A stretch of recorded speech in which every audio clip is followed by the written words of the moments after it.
اے محمد صلی اللہ علیہ وآلہ وسلم،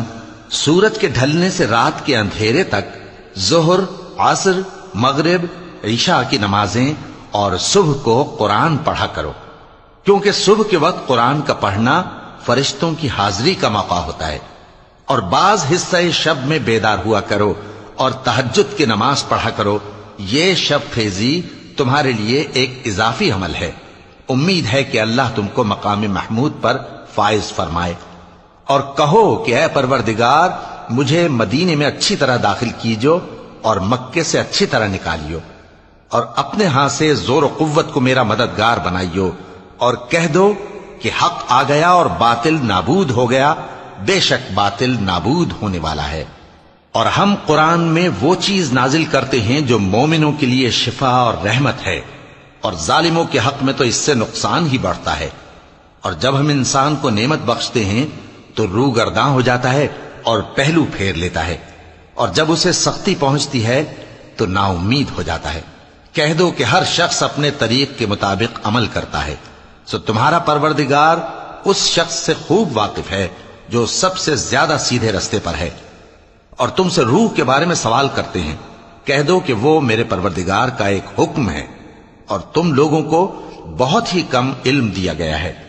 اور اگر ہم چاہیں تو جو کتاب ہم تمہاری طرف بھیجتے ہیں اسے دلوں سے محو کر دیں، پھر تم اس کے لیے ہمارے مقابلے میں کسی کو مددگار نہ پاؤ، مگر اس کا قائم رہنا تمہارے پروردگار کی رحمت ہے، کچھ شک نہیں کہ تم پر اس کا بڑا فضل ہے۔ کہہ دو کہ اگر انسان اور جن اس بات پر مجتمع ہوں کہ اس قرآن جیسا بنا لائیں تو اس جیسا نہ لا سکیں گے، اگرچہ وہ ایک دوسرے کے مددگار ہوں۔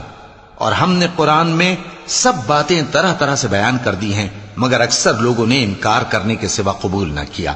اور کہنے لگے کہ ہم تم پر ایمان نہیں لائیں گے جب تک کہ عجیب و غریب باتیں نہ دکھاؤ، یعنی یا تو ہمارے لیے زمین سے چشمہ جاری کر دو، یا تمہارا کھجوروں اور انگوروں کا کوئی باغ ہو اور اس کے بیچ میں نہریں بہا نکالو، یا جیسا تم کہا کرتے ہو ہم پر آسمان کے ٹکڑے گرا دو، یا اللہ اور فرشتوں کو ہمارے سامنے لے آؤ، یا تمہارا سونے کا گھر ہو، یا تم آسمان پر چڑھ جاؤ اور ہم تمہارے چڑھنے کو بھی نہیں مانیں گے جب تک کہ کوئی کتاب نہ لاؤ جسے ہم پڑھ بھی لیں۔ کہہ دو کہ میرا پروردگار پاک ہے، میں تو صرف ایک پیغام پہنچانے والا انسان ہوں۔ اور جب لوگوں کے پاس ہدایت آ گئی تو ان کو ایمان لانے سے اس کے سوا کوئی چیز مانے نہ ہوئی کہ کہنے لگے کہ کیا اللہ نے آدمی کو پیغمبر کر کے بھیجا ہے؟ کہہ دو کہ اگر زمین میں فرشتے ہوتے کہ اس میں چلتے پھرتے اور رہتے بستے تو ہم ان کے پاس کسی فرشتے کو پیغمبر بنا کر بھیجتے۔ کہہ دو کہ میرے اور تمہارے درمیان اللہ ہی گواہ کافی ہے، وہی اپنے بندوں سے خبردار ہے اور ان کو دیکھنے والا ہے۔ اور جس شخص کو اللہ ہدایت دے وہی ہدایت یاب ہے، اور جن کو گمراہ رہنے دے تو تم اللہ کے سوا ان کے رفیق نہیں پاؤ گے۔ اور ہم ان کو قیامت کے دن اوندھے منہ، اندھے، گونگے اور بہرے بنا کر اٹھائیں گے، اور ان کا ٹھکانہ دوزخ ہے۔ جب اس کی آگ بجھنے کو ہوگی تو ہم ان کو عذاب دینے کے لیے اسے اور بھڑکا دیں گے۔ یہ ان کی سزا ہے، اس لیے کہ وہ ہماری آیتوں سے کفر کرتے تھے اور کہتے تھے کہ جب ہم مر کر بوسیدہ ہڈیاں اور ریزہ ریزہ ہو جائیں گے تو کیا اثر نو پیدا کیے جائیں گے؟ کیا انہوں نے نہیں دیکھا کہ اللہ جس نے آسمانوں اور زمین کو پیدا کیا ہے اس بات پر قادر ہے کہ ان جیسے لوگ پیدا کر دے، اور اس نے ان کے لیے ایک وقت مقرر کر دیا ہے جس میں کچھ بھی شک نہیں،